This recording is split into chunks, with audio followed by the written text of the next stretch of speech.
John Walker thought inheriting his late uncle's 2,500-acre Montana ranch would mean long days repairing fences, tending cattle, and enjoying the quiet life.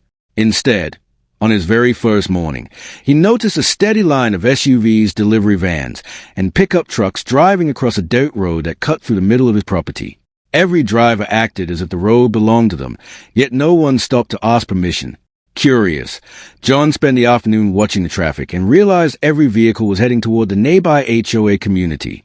That evening, he unlocked an old storage room inside the ranch house where decades of maps, surveys, and legal record had been carefully preserved. As he compared the original deeds with modern property maps, one detail immediately caught his attention. The dirt road everyone was using appeared entirely inside the ranch boundaries. Wanting absolute certainty before taking any action, John hired a licensed land surveyor to verify every property line. A few days later, the survey was complete. Bright orange boundary markers stretched alongside the road, and every GPS measurement matched the original documents perfectly. The surveyor confirmed that the entire roadway belonged to Walker Ranch.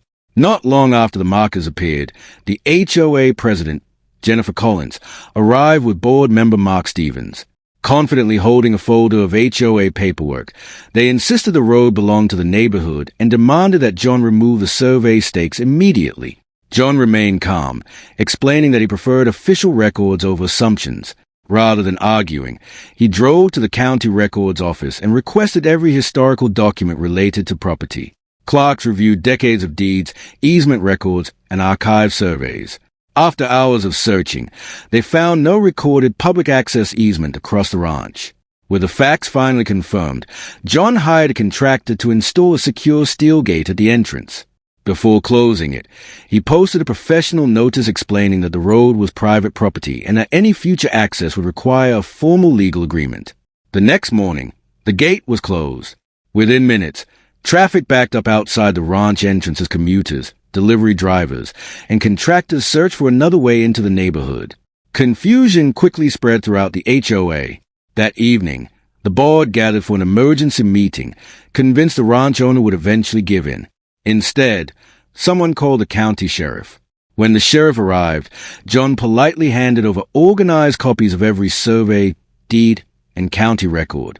The sheriff carefully reviewed each document before explaining that property ownership depended on recorded legal evidence, not on how long people had used the road. Jennifer argued that residents had traveled the route for years, but the sheriff reminded everyone that continued use alone did not transfer ownership.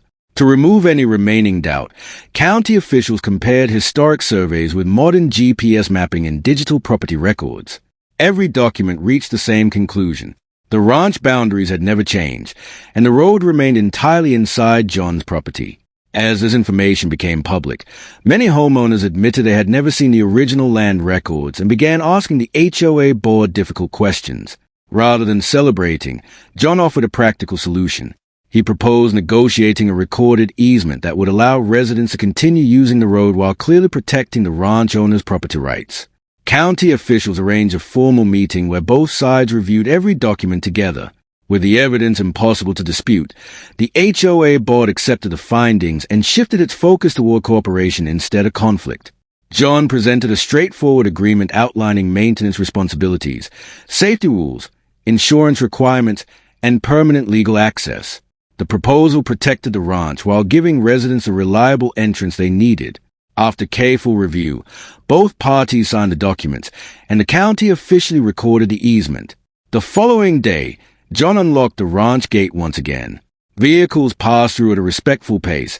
Drivers waved as they crossed the property, and the tension that had filled the valley only days earlier quietly disappeared. Life soon returned to normal. John went back to repairing fences and caring for his cattle, while the HOA finally understood the importance of respecting documented property rights. Standing on a hill overlooking the ranch at sunset, John realized the dispute had never been about blocking a road. It had been about protecting his family's land while finding a fair solution for everyone involved. In the end, patience, clear records, and respectful negotiation accomplished far more than arguments ever could.